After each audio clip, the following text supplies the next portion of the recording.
Well, these are the doldrums of the NBA offseason, and this is where I get the opportunity to bring some awesome people on this program, and that includes my guest today, Lucas Shapiro. He's a social media producer for All the Smoke Productions, man. They produce some great basketball content.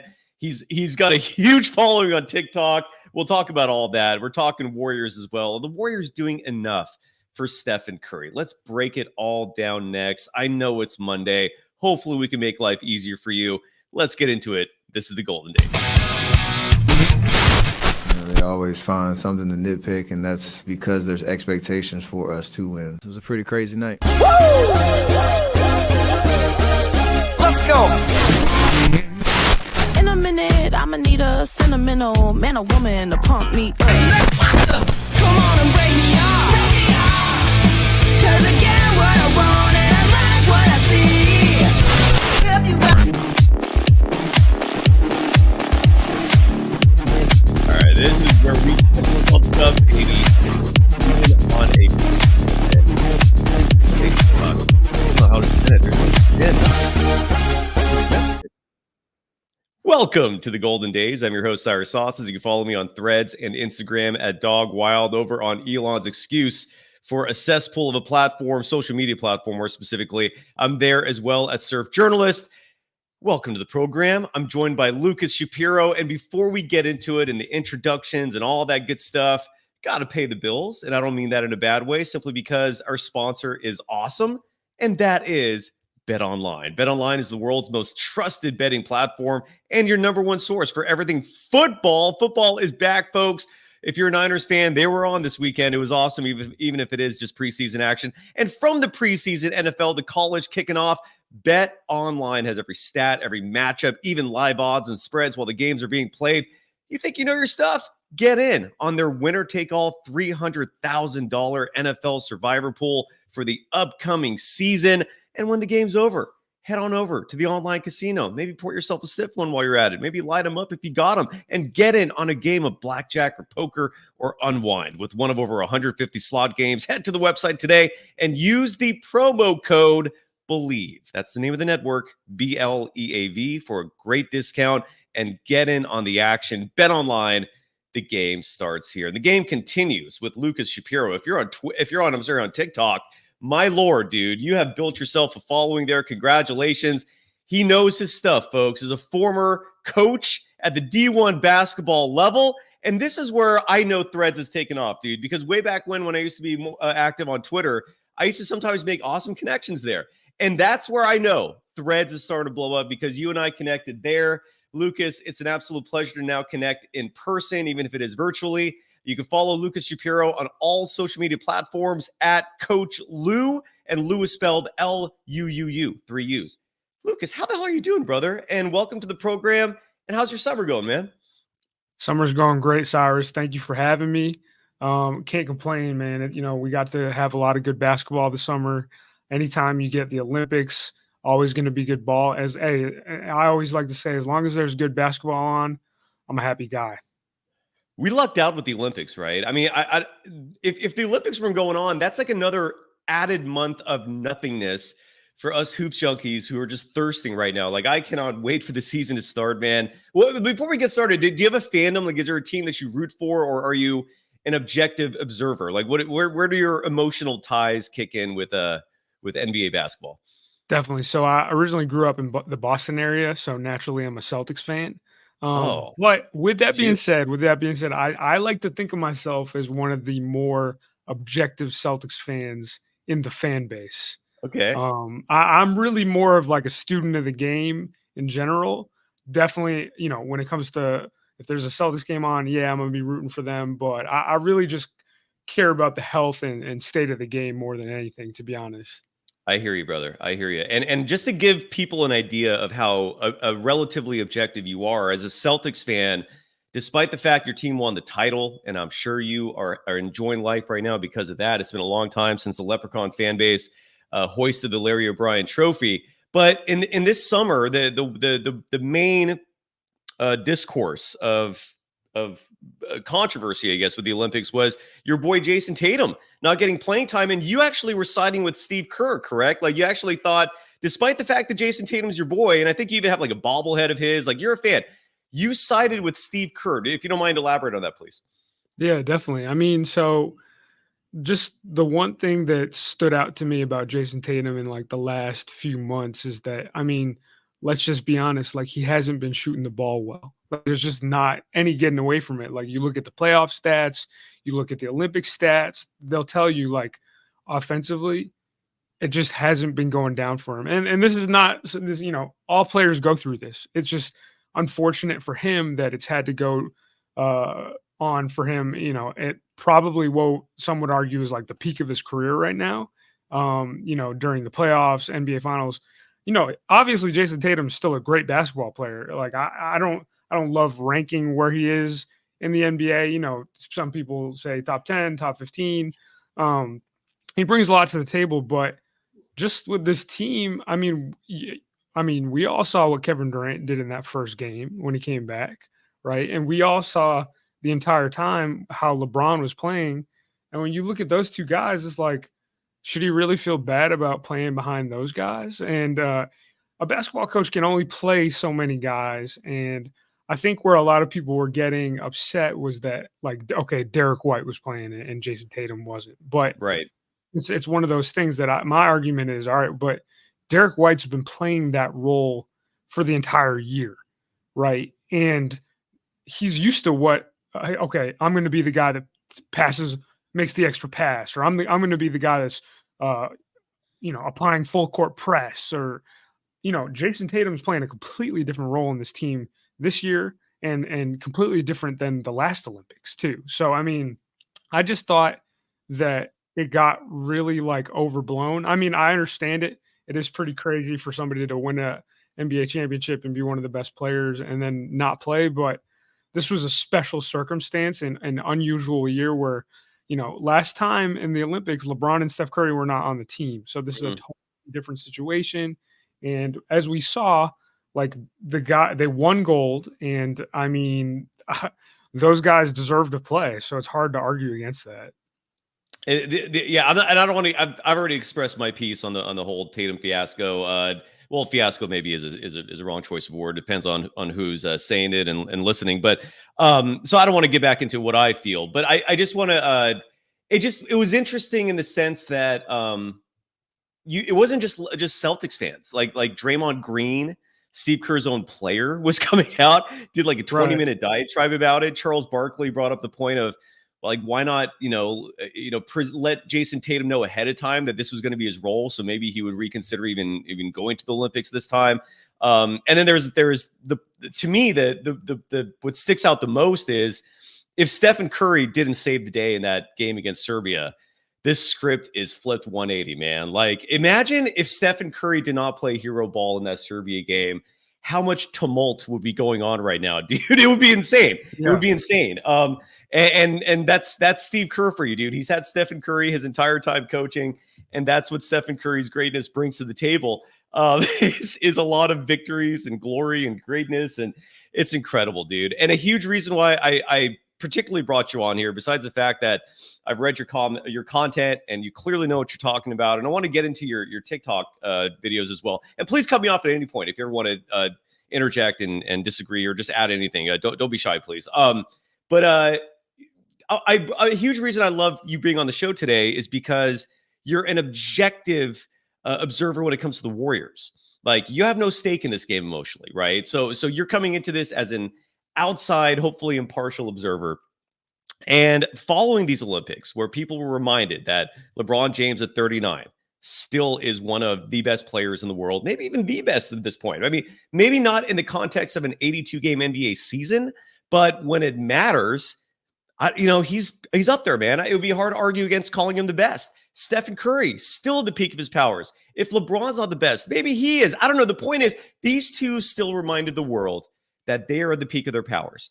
And it leads to the bigger discussion of, are these individuals, are the teams they're playing on doing enough for them? And this is where I pose the question to you, man. I don't know how closely you've studied the Warriors offseason and all the transactions and where they are right now. But in your opinion, and this is where I'll go to the chat as well, Damien LaRoche, who's one of the strongest Golden Dazer, that's the name of the hardcore fans of this program, writes, I think a trade must be made just for the mere fact there's a huge backlog of wings and guards. I'm trying to stay optimistic that the new assistant coaches will reel in Kerr from cock-blocking Moses Moody, who's one of like 10 wings on this team, 9 or 10. And there's even a scenario of Kuminga coming off the bench that Damian brings up. Your thoughts, Lucas? The floor is yours. What's your take on this Warriors team as currently constructed?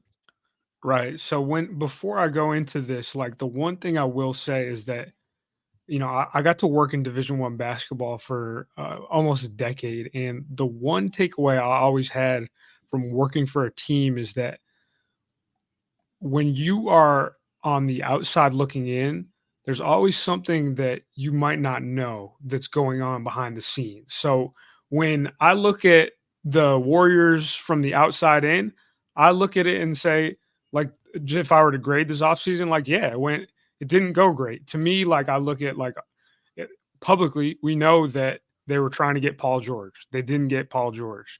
We also know publicly they were trying to get Lauri Markkanen. They didn't get that done either. But we don't know from the outside looking in, like internally, what their thought process is, right? And this goes for kind of like both the Warriors and the Lakers. Like I kind of look at it like this, like these organizations, right? You look at, okay, they've still got the prime attraction. They got LeBron, they got Steph Curry. So they're going to be putting people in seats. They're going to be putting, selling jerseys. They're going to be amongst the mainstream NBA media conversation.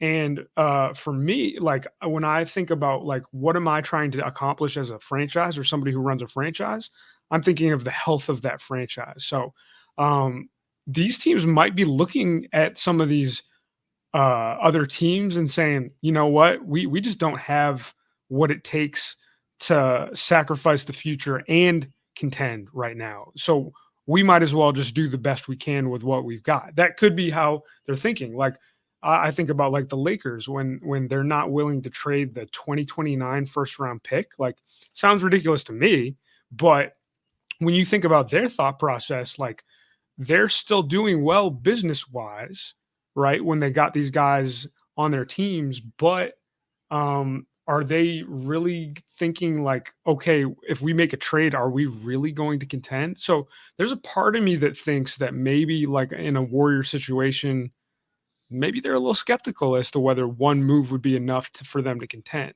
Now, I will say this, I think they've done, when it comes to the Warriors, I think they've done a pretty good job of, kind of, some little moves here and there. I like the D'Anthony Melton signing. I like the Kyle Anderson signing.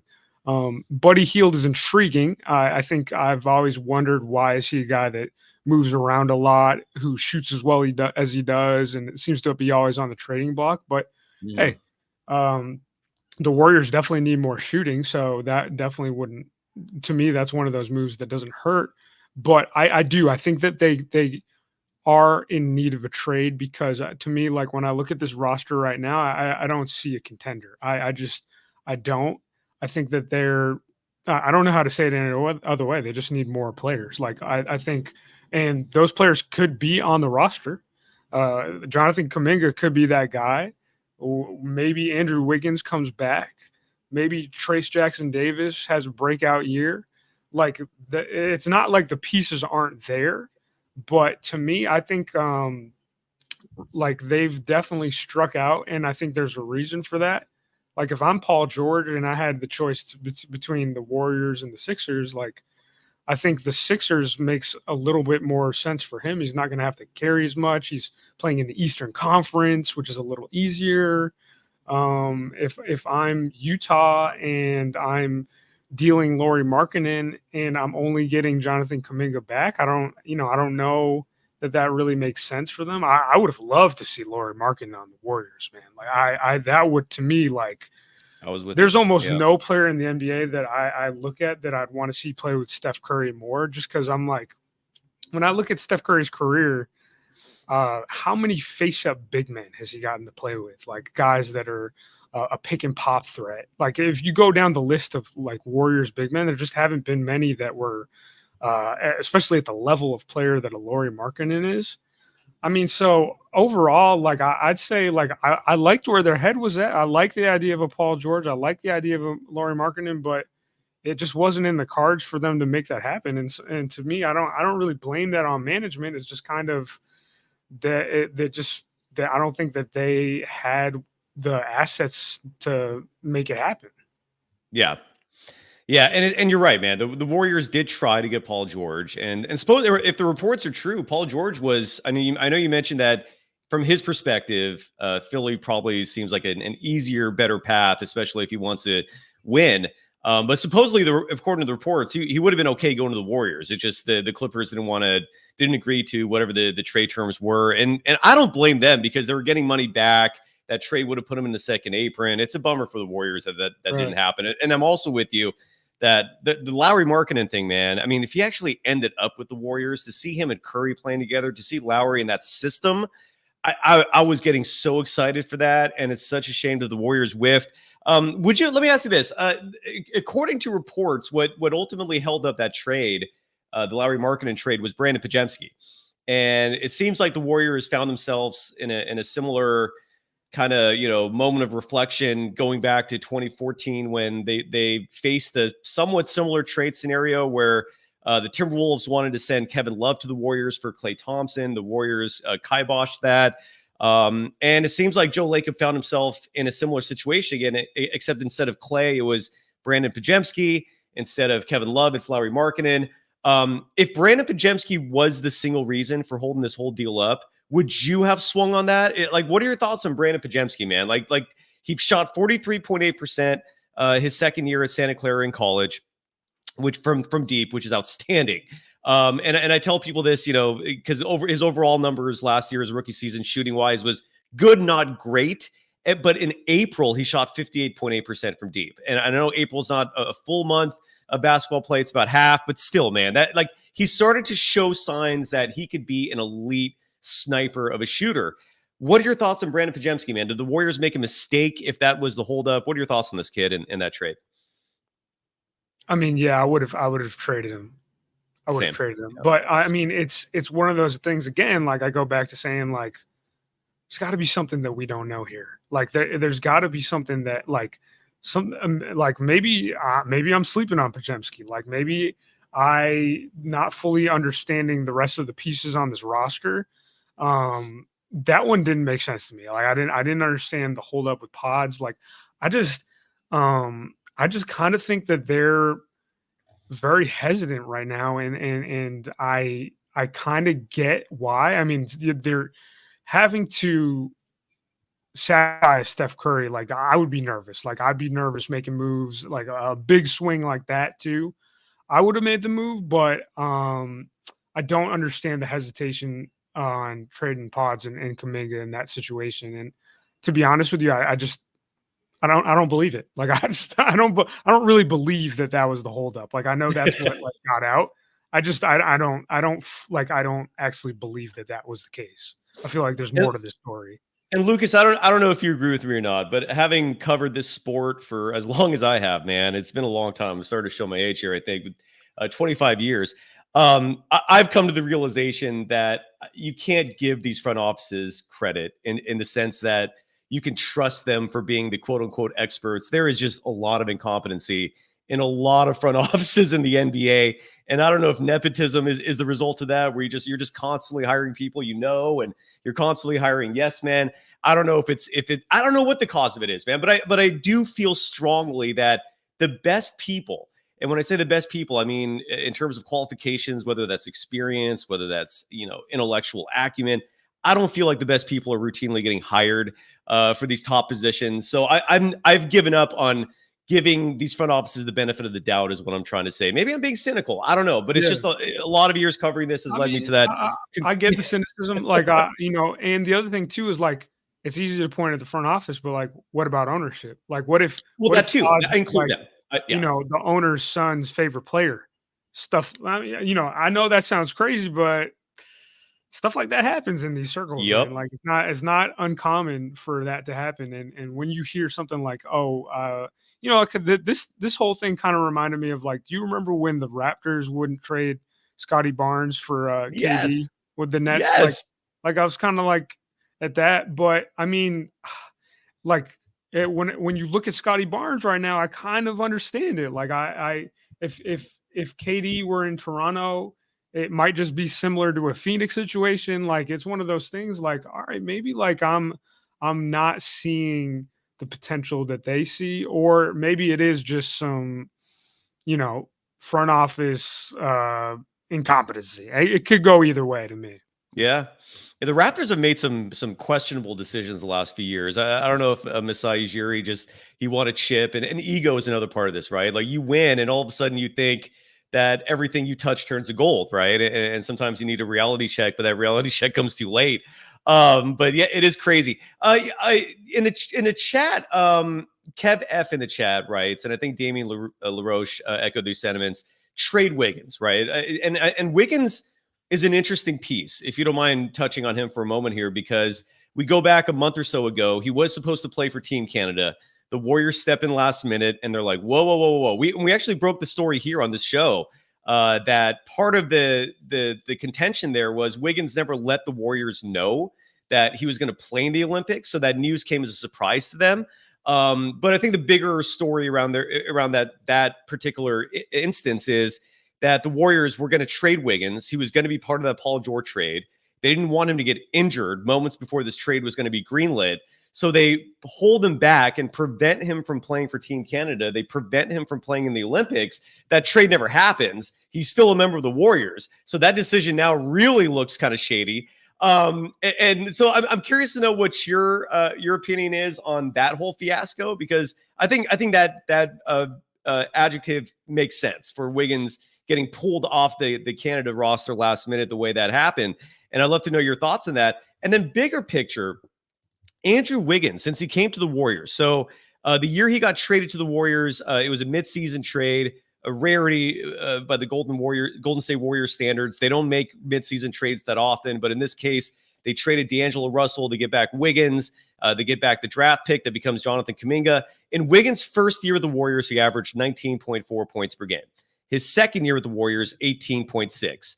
Third, 17.2. Fourth, 17.1. Last year, 13.2. You're getting a trend here, right? And it's all going in one direction.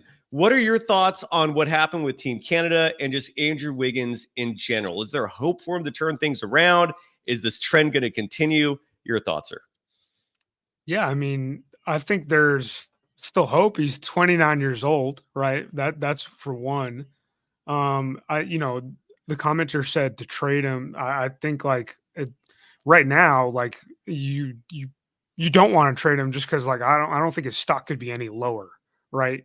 I think that the coaching staff right now, it's kind of on them. They gotta get at least his stock up. I'm glad you said that. They gotta get him to a place where it makes sense for another team, because I just trading him, I don't exactly know what they're getting back. And he's still a great, I mean, we all saw what he did in the playoffs that one year. And I'm not going to say that he'll ever get back to that point, but I mean, there's a number of teams out there that would kill for somebody with his profile, that if he's in a good place. But if that doesn't happen, they are handcuffed. The Warriors are handcuffed by Wiggins. If he can't get back to a place where he can either contribute to the team or get his trade value up, they're stuck. And I don't know any front office out there that could find their way around that. And I really think it right now, it is the biggest roadblock for the Warriors going forward. I'm glad. To me, what stuck out in your words right there, which I 1,000% agree with, is it's time for the coaching staff to take some responsibility here, man. Because I was watching clips of Wiggins, and this randomly showed up. I don't know if you have 75,000+ followers on TikTok, and I want to talk to you about that for a second, because that's a good number, dude. You got influence, and I hope you're making money with that as well. I'm not familiar with the TikTok business model there, but I hope folks like yourself are making some cash with that level of influence. But it's if you're on social media, right, and especially if you love the NBA, you're seeing these memes, you see these little quick clips that people pull and post up, and they add their own context to it with words or whatever. And this clip showed up the other day of Wiggins in 2022 in that postseason, and it was just a highlight reel where I literally had forgotten about that dunk against the Mavericks. Might have been like the dunk of the whole postseason. It was another level, dude. Like he looked like the number one, like a worthy number one pick in a draft, which he is. And we've never seen that before. We haven't seen it since. And I'm with you, dude. Like, it's time for the coaching staff to take some responsibility here and tap into that resource, man. So, and I agree with you. Like, what are you going to do with this guy otherwise? He's a toxic asset. What is a lower asset to you, man? Wiggins right now or Zach LaVine? Who do you think is lower? Because I don't think you can move either of those guys. Yeah, I mean, I live in Chicago, so I definitely hear a lot of the Zach LaVine stuff. I mean, that's a great question. And you might have stumped me with that one, but I really do think that Zach LaVine's, it's more about his contract than anything. I think that's what's giving teams the biggest hesitation. But Wiggins too. Wiggins has a bad one too, but not the same level. But, right. But Zach LaVine's is really like the amount. I mean, like he's that. I don't really see a team biting on that unless there's some sort of drastic injury to a contender where they get desperate and they feel the need to make a move. But I'm going to go with Zach LaVine on that one, actually. But because I think there's still hope for Wiggins. We don't know what all of his personal issues were, right? Like, so I definitely have some empathy for him. Like, it sounds like he's been going through a lot. But it's kind of like similar to like the Lonzo Ball situation in Chicago. Like they're very much been handcuffed by that. And just hope that there's a way that he can get back to where he was. Otherwise, like there's very limited things to me that the Warriors can do. Like, yeah, you have Kuminga as an asset, you have Moody as an asset, you have Pods as an asset, and they have a lot of their first round picks too. Jackson Davis, but to me, like none of that really matters unless you can get Wiggins right. Yeah, you're absolutely right, man. D57 in the chat brought up another player who I'd forgotten all about, man. I know he had weight issues when the Celtics drafted him in the first round, I believe, back in 2016. And I'm talking about Gershon Yabusele. I hope I'm probably butchering that. I apologize in advance. But this guy for France, he looked good, man. There was that one dunk. I think he was on LeBron that really stuck out in their game. And the Sixers picked him up. I think the Sixers are having one hell of an offseason, dude. And when I saw that move that he signed for the veteran minimum with the Sixers, that was just another player that I thought to myself, man, this is someone the Warriors could have used. Man, they need size desperately. What are your thoughts on this guy, man? I know this went under the radar, but and it's not a newsworthy type item, but your thoughts on Yabusele, if I'm pronouncing that correctly? Yeah, I mean, so I watched him a lot in Boston, like in his time in Boston, so I'm very familiar with his game. And what I saw in the Olympics, it was like I just could not believe like what I was watching. I mean, right, because that was a night and day player from when he was on the Celtics, correct? Yeah. I mean that signing to me, I thought was a little bit of recency bias, like for the Sixers. I think about like somebody like a Carlos Arroyo, right? When he was playing for the Puerto Rican national team, and like, I mean, he was a different level player at that point, right? Like when he's playing overseas and in FIBA ball, like you're looking at one of the best players out there. But when he's on the NBA team, I mean, like he really he played in the league and like, he had his moments, but like he wasn't like that type of impact player. I question this signing a little bit for the Sixers. I just think FIBA basketball is so different than NBA basketball. True. Like when I was watching the games, like he's posting up, right? Like a lot of his dominance was from posting up, and I just don't. I mean, I don't. He didn't really do that. You're saying when he was in the NBA, like he wasn't a post-up player. Well, he was, but that was also like, I mean, granted, the game's changed a lot in these last few years, and like the now, granted, the player that he was back then is not the player that he is today. He's definitely a better player. I just, to me, like, I look at his style of player, and I don't really see someone on another team like who's a player that is coming off the bench and is killing you in the post. I can't think of many off the top of my head. I mean, are they expecting him to stretch the floor like he did in FIBA? You know, it's an NBA line, it's different. I just think that was like a little bit like, I'm curious to see how much he can do for an NBA team, just because I watched him with the Celtics, and I obviously saw what he did in FIBA, but I just think that's a different game. So you're expressing a skepticism that what we saw in the Olympics is going to translate to the NBA. I saw him backing dudes down like you saw, and that to me is a part of the game that it's not as prevalent as it used to be in the NBA. I still absolutely love it. To me, if you can find a player like that who can back folks down, who can play in the post, looking for people to set up offensively. I mean, that's old school triangle basketball. I loved it. If the Sixers get even just a fraction of that, I think they're stoked, dude. How does it feel? And I'm guessing the answer is obvious, but I'm still going to ask anyways. When you see a player like Yabusele, when you see a player like Desmond Bane, another former Celtic player who, wasn't doing much, he goes somewhere else and then starts lighting it up. How much do you cringe, dude? For me, at least for me, this used to be a very regular thing with the Warriors back, from the 90s, 2000s, early 2010s. That used to be a very commonplace thing for the Warriors, where people would come in, wouldn't do a damn thing, and then you see them light it up somewhere else. How much do you cringe, or do you let it go fast, man? How do you feel when you see that happening?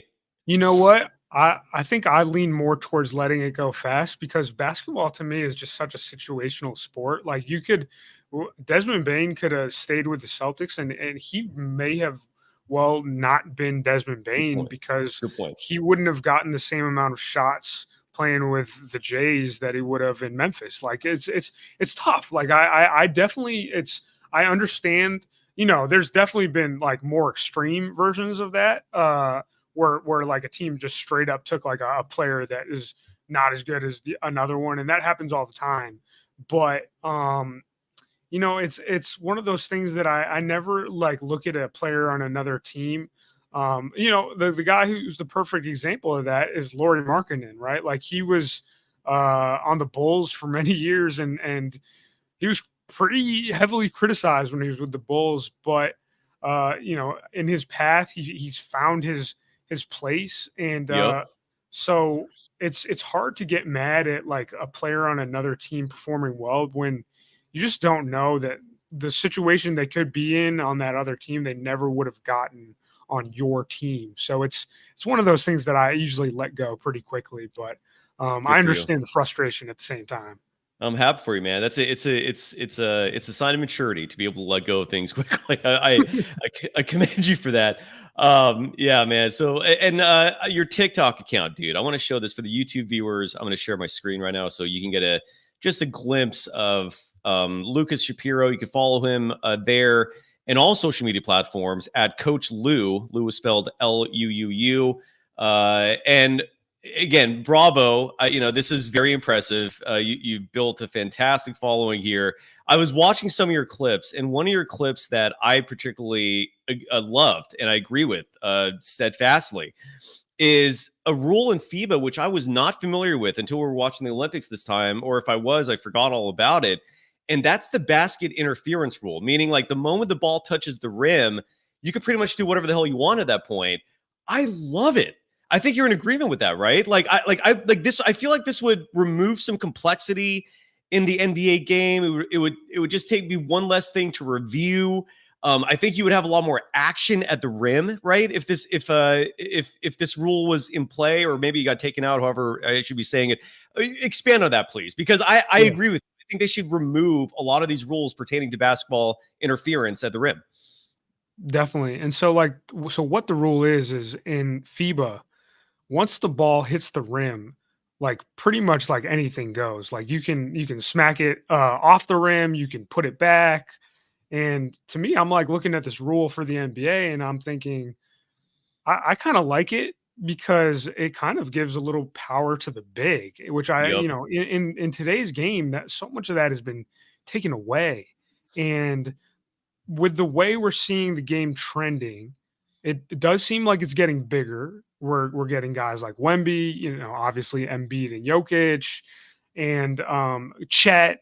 To me, like thought that if we want a little more rim protection, I think that this is a good little rule. It's one of those rules that I don't think it's gonna, it's not like a game changing rule that's going to drastically affect the overall averages of the league or anything like that. But I just think that maybe like can we give a little can we give something to the big guys?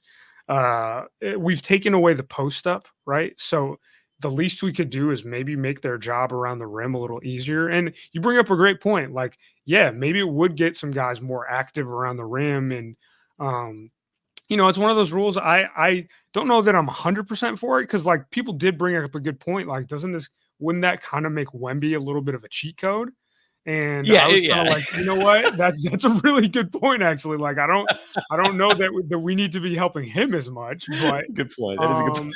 I'm just an advocate for like if we could get and Adam Silver's literally said this before too. We need to find a way for the NBA game to get a little bit of the defense back.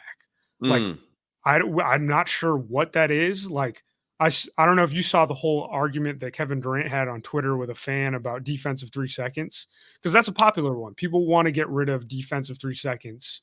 And I understand why, but at the same time, like, okay, like, do we want the games to be in the 60s and 70s? No.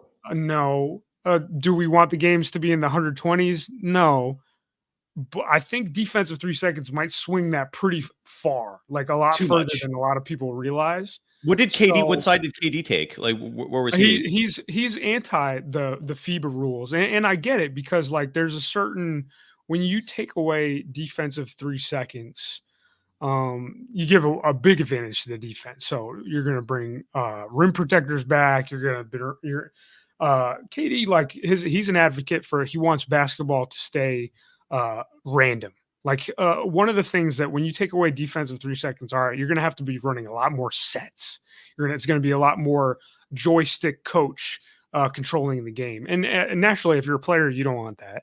You want to have a little more freedom. You want to have a little more randomness. I just think that, and everybody could acknowledge, if Adam Silver's saying it, shoot, everybody knows like the regular season scoring it's too high. And I'm still, and that's why that's why I made a video like that, because I'm curious, like, would that rule maybe help a little bit? Like, if there's something that we could tweak here, like we don't have to change the whole recipe, but if we add a little something here, add a little something there, maybe it gets a little more towards the middle.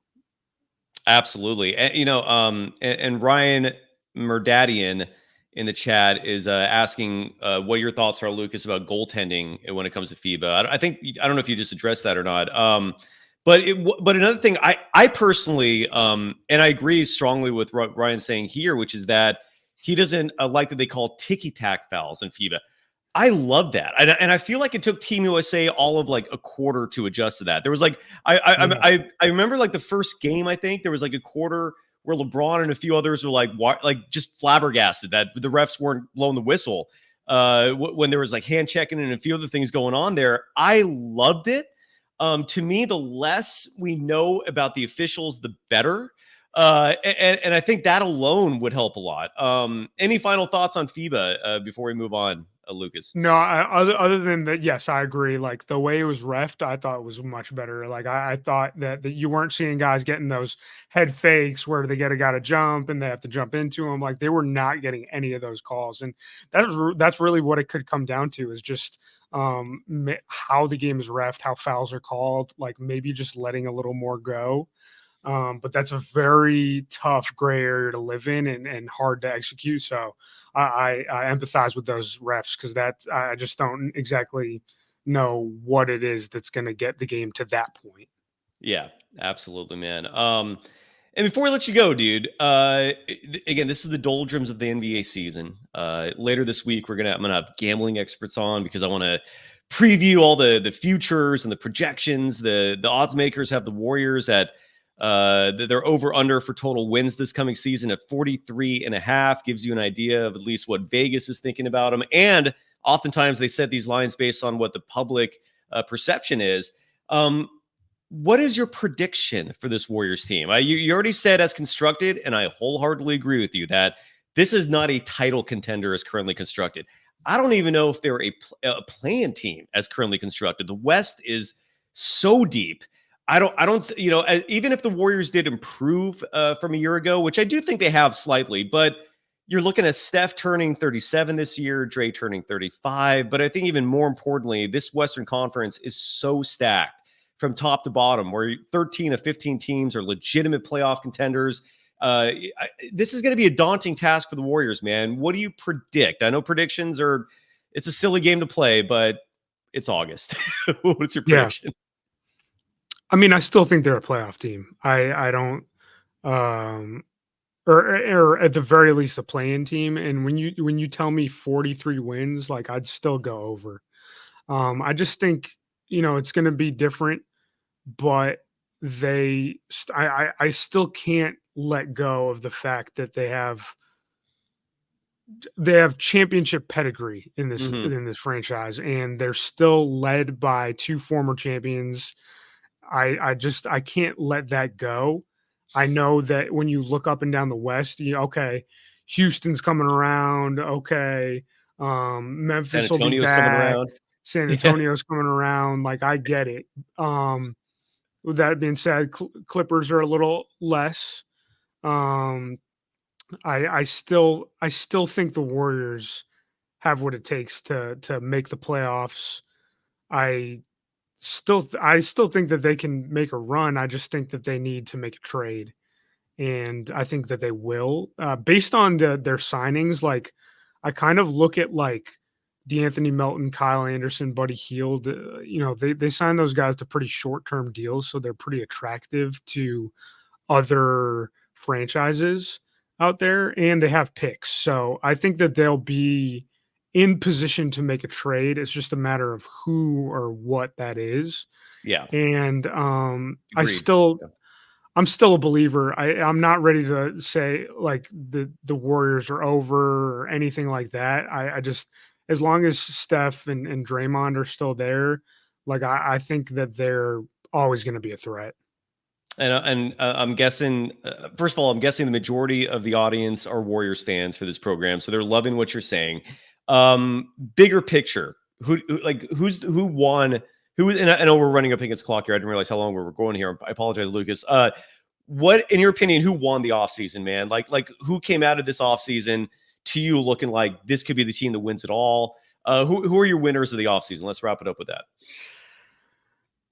Man, it's really just I'm going to sound so biased saying this, but it's the Celtics, man. To me, it's the Celtics. They got the same exact team of when they won it last year. And so normally, right, like it's hard to repeat in the NBA or any sport. It's like one of the hardest things to do. Like if you're familiar with Pat Riley, he's got this phrase. It's called like I think it's the disease of me or disease of more.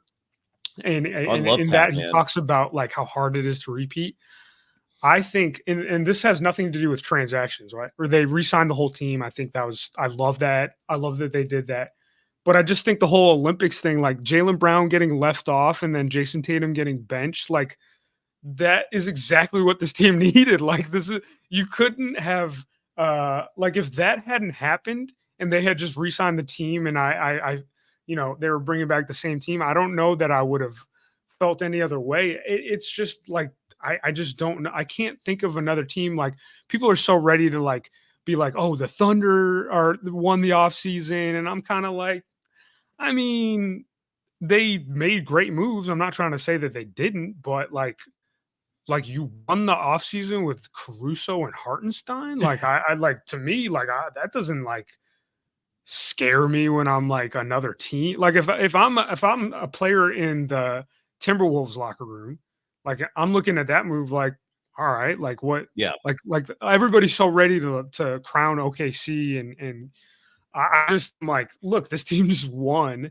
and they've gotten like motivation to like real motivation. Like if I'm Jaylen Brown or Jason Tatum, like I like I'm locking myself in the gym for a month and I'm not coming out until I know that what I'm bringing next season is NBA championship worthy. And I think continuity is the best thing that any franchise can have. So when, a lot of teams made a lot of other moves, but I'd take continuity over any type of new addition or anything like that to me. Dude, I've been saying that on this show. I've been echoing your exact sentiments. And just adding to that, I don't know what Grant Hill and Steve Kerr were thinking, snubbing the two best players on the reigning world champions. Like I feel like if anyone would understand what the ramifications of that would be for the rest of the NBA, it would be Steve Kerr, considering he saw his own team get slighted after they won the 2015 title. Like a lot of people did not respect the Warriors after that first chip. They saw it as a fluke. They saw it as a one and done type thing. And that was a catalyst for the Warriors coming back the next year, winning 73 games in the regular season. I'm not saying the Celtics are going to do that, but what I am saying is you literally just gave fuel for the two best players on the best team who did not need it. And, right. and dude, if I'm the Eastern, go ahead. Yeah, the other thing too is like for the main criticism of the Jays over the last few years has been that they just they get in chill mode, like they get in like they're inconsistent, they take their foot off the gas.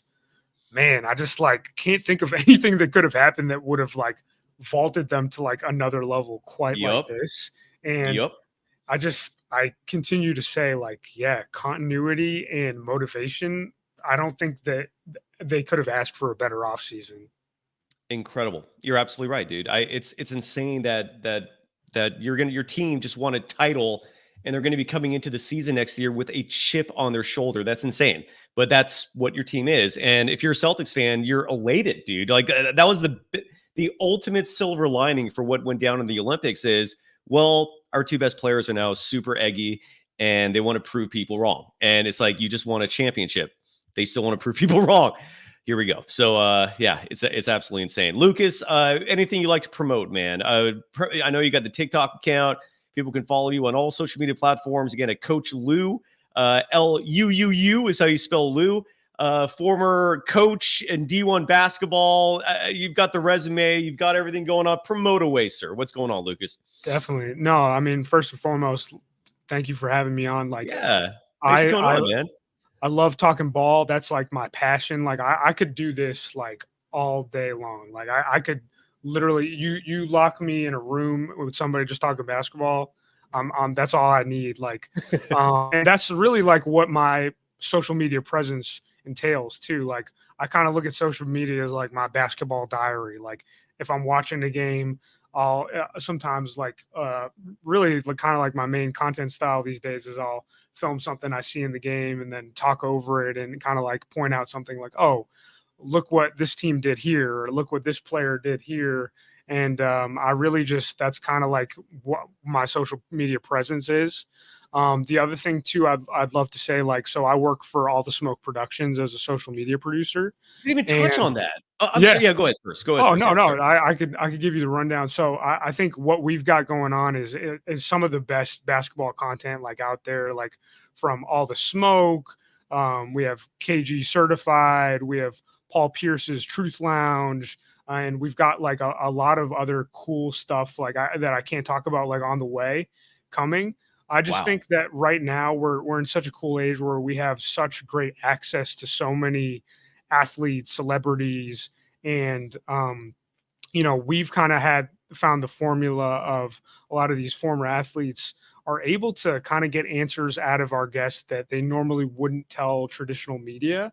And I just think that I'm lucky. Like my job is that I get to like watch these, pick out the funny parts and post them on social media, edit them, stuff like that. I'm really just all day long, like hearing story after story after story. And it's just like an unlimited amount of stories out there that can be mined. And our team has done such a great job of being able to unearth certain guests or certain stories that were never heard before. And it's just a constant stream that's coming out of all of our pages. So yeah, I would just say, follow me on social media and keep up to date with what All the Smoke Productions is putting out this fall and winter. Dude, I that's crazy. I completely forgot, man. That's probably like should be at the headline of your resume is the fact that you're a producer for this phenomenal channel. I could be a harsh critic of media content, and on the flip side of that, I also love giving shows that to me are high quality its due. And Matt Barnes and Steven Jackson, they do I know you got a lot of shows in your lineup, but they're the headliners, and they do a magnificent job with their content. Like Matt Barnes, for example, I know he was doing the NBC's sports coverage for the Kings and whatever went down there to end that. I was thinking to myself, who cares, dude? He's got his All the Smoke gig is like where it's at, man. That's where he's probably got all his prestige, his influence, and that's a phenomenal show, dude. So kudos. Do you interact with them often? Like, are you communicating with them on a fairly regular basis? Yeah, I mean, so I'm lucky. I get to, usually if we have travel that makes sense, like I get to go on sets. We're actually in the fall. We just actually had this summer one of our first live shows in Chicago. We're going to start going on tour. So, I would definitely say to people, like, keep an eye out. We might be coming to a city near you. I just think it's such a cool platform that they have. And those guys, like you said, they do a really good job of getting great answers and unearthing stories that we've never heard before. And you just think of, okay, there's billions of people on Earth, and like they're never going to run out of people to talk to or stories to ask. So it's just one of those things that I think they've got such a cool thing going, and it can go on for as long as they want it to, Absolutely. And again, there's a down to earth element with both those guys, right? That I don't like, even though they're confident individuals, but I don't sense arrogance from them. Like they just seem like good people, man. And like, they're cool, man. Yeah. Like they've been really good to me. And like, the other thing, like I'd say is like, when you look at like the podcast space, like, okay, those two guys weren't like the best basketball players of all time. They were great players, don't get me wrong, but like they've really gone into another career and like mastered a totally different art. And I think like where they ranked as basketball players and where they ranked as like podcasters, like they're just like way up there. And that's just really impressive in itself. Absolutely, it is. It absolutely is. Because trust me, there's been a lot of really good players that have taken a stab in this space. I'm not going to name any names, but you don't have to. You might not have heard. You might not have heard about their podcast. I mean, I feel like everyone has a podcast out there, right? Yeah. It's become an incredibly saturated market, and then that's where the talent sticks out, right? Like if you're good at this, you will emerge. You just have to keep grinding and going at it. Like the network we're on right now, Believe, for example, that Golden Days is a part of. There are former NBA players hosting shows here, and not all of them strike gold, man. And it's a lot of it is just your delivery, your performance, your actual knowledge. It takes a lot to be successful at this. A lot of hard work, but I do. And look, again, most of the audience for this show, they're Warrior fans. They're very familiar with the We Believe Warriors. Both those hosts, Steven Jackson and Matt Barnes, were a part of that. So they're ingrained in the fabric of Warriors culture. There's no doubt about that. And please let those two know it would be an honor to have either of them on this program, man.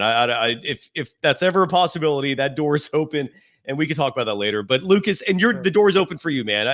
We're going to have a live show after every Warriors game this season. So at a bare minimum, you can always catch us for post game when the season rolls around. But there's always going to be stuff to talk about, Lucas. I'd love to bring you back on.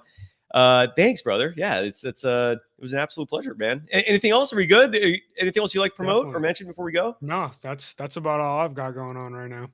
That was fun, man. Thank you, brother. Again, follow Lucas on all social media platforms at Coach Lou. Lou is spelled L-U-U-U. And we got a great week of content for you. Sophia Brown is going to come on the program tomorrow. Finally, a dose of estrogen on this show, man. It's been lacking in my opinion. We've also got a gambling show on Thursday. We've got an expert handicapper coming on. Casey Stern, former host of Inside the NBA on TNT, will be with us on Wednesday for the return of NBA Coast to Coast. Trice High, who produced a fantastic Stephen Curry documentary, will be on the show tomorrow as well. We got a lot of stuff coming. It's August. We'll do our best to fill the gaps when we can. And Lucas, thank you so much again, brother. This was fun, and hope to have you back on, man. Thanks, man. Thanks, everyone. Yeah. Peace out.